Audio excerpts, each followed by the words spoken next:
Jésus revient bientôt.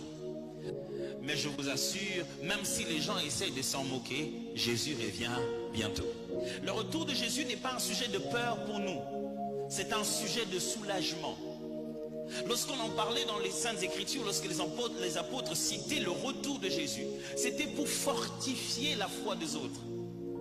En plein milieu des tribulations, quand les gens souffraient, ils passaient par toutes sortes de difficultés, le meilleur message, ce n'était pas tu seras béni. Le meilleur message, ce n'est pas Dieu finira par te visiter. Le meilleur message, c'est que Jésus reviendra. Il vient pour ceux qui l'attendaient, il vient contre ceux qui n'ont pas obéi. C'est un message qui est à la fois bonne nouvelle pour ceux qui avaient l'espérance, mauvaise nouvelle pour ceux qui ont cru que l'on blaguait. Et moi, qu'est-ce que j'aimerais vous dire aujourd'hui, ce soir?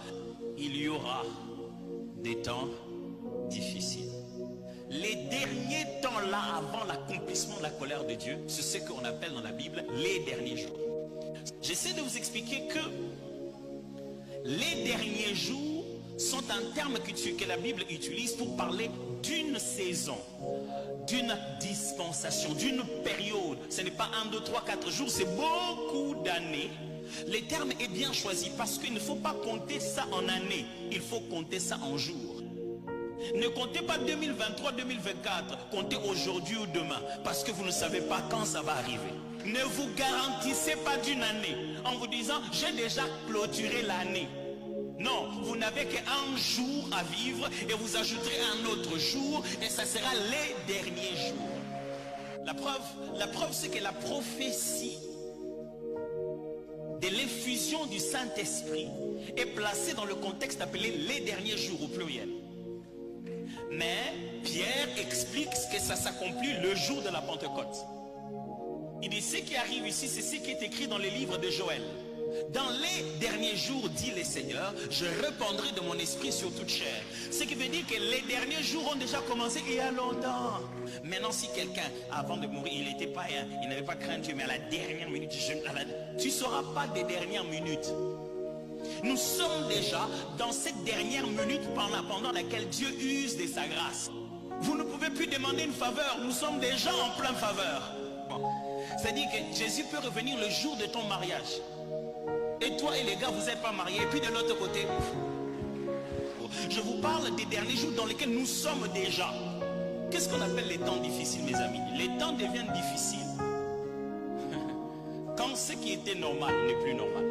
Devient difficile quand tu regardes, tu te dis normalement quelqu'un devait dire qu'on fasse pas ça.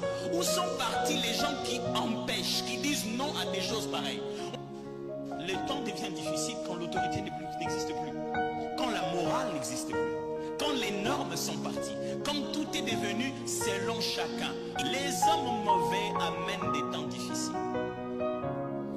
La terre n'a rien fait, le ciel n'a rien fait, les eaux n'ont rien fait, les êtres humains sont devenus mauvais. Quand quelqu'un racontait des choses fausses sur toi, ce n'est pas l'internet, c'est lui dans son cœur, là à l'intérieur, il a ça. L'usine qui fabrique ces choses-là, c'est le cœur. Oh non, mais ces derniers temps seulement c'est comme ça à l'internet. Non, c'est pas à l'internet, c'est dans ton cœur. Quand tu arrives à l'internet, tu as le choix de cliquer. Toi, tu cliques dans le penchant de ton cœur. Ah non, mais pasteur, on est trop tenté.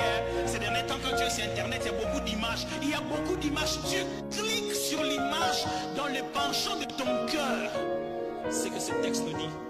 Il y aura des temps difficiles à l'église. Quand le caractère est mauvais à l'église, ça produira les mêmes effets. Si l'église continue à héberger des gens non convertis, au lieu de convertir les gens pour les faire entrer, nous allons avoir des temps très difficiles à l'église du Congo dans le jour qui arrive. S'il y a un endroit où on doit dire aux gens répentez-vous, c'est dans l'église. Parce que la repentance, ce n'est pas la conversion en soi. Ce n'est pas la décision de devenir enfant de Dieu. C'est la décision de pouvoir se corriger d'un mal esprit à pointer dans ton cœur et de pouvoir te redresser. Si on parle de retour de Jésus, on parle de repentance. Quand les temps deviennent difficiles, certains deviennent prédateurs et d'autres des proies.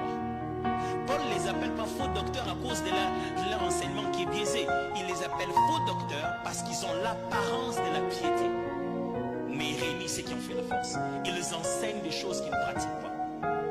Donc ils auront tout dit devant tout le monde pour que tout le monde croit que c'est vrai. Mais quand tu vas te rapprocher de son milieu, tu entres dans quelque chose d'autre qui n'a rien à voir avec ce qu'il dit devant la chaîne. Paul donc montre que dans les derniers jours, il y a des prédateurs, des gens qui sont à la quête des esprits faibles et qui va les manipuler.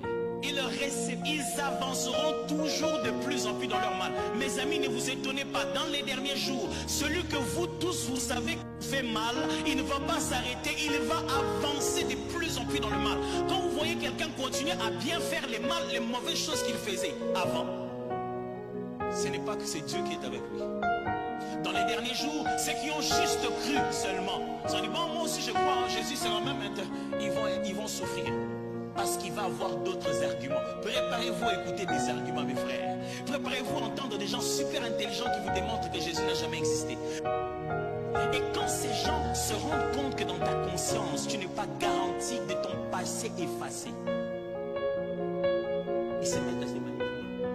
Mes frères, mes sœurs, on vous a fait entrer des prières difficiles. Vous allez avoir des temps difficiles.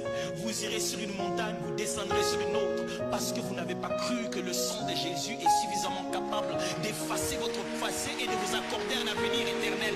Débarrassez-vous de ces gens. Ils ne sont pas morts à la croix de Golgotha. Vous devez vous décider. Est-ce que vous êtes délivré ou pas? Mon frère, ma soeur, si tu ne peux pas t'asseoir et te rassurer de l'assurance de ton salut, et te rassurer que quand Christ viendra, il va te prendre, c'est que tu vas vivre des temps difficiles. Tu deviens la proie de l'ennemi quand tu n'es pas rassuré de ton salut.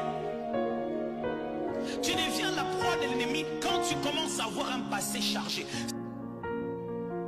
Mais le problème est celui-ci, pasteur. Il pense que s'il tue Pharaon, il sera plus esclave. Or, il y eut un Pharaon qui ne connaissait pas Joseph. Et les peuples d'Israël restaient dans l'esclavage. Ce n'est pas parce que, écoutez, Judas est mort, Jésus était resté vendu.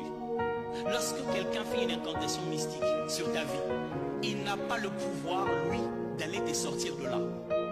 Ce n'est pas à celui qui t'a vendu de te libérer. Un autre libérateur est venu du ciel. Celui-là, il est mort à la croix de Golgotha. C'est chez lui qu'il faut aller. Mon frère, si Jésus qui libère te renvoie encore chez ta mère qui t'a mis là-bas, ce n'est pas le bon Jésus.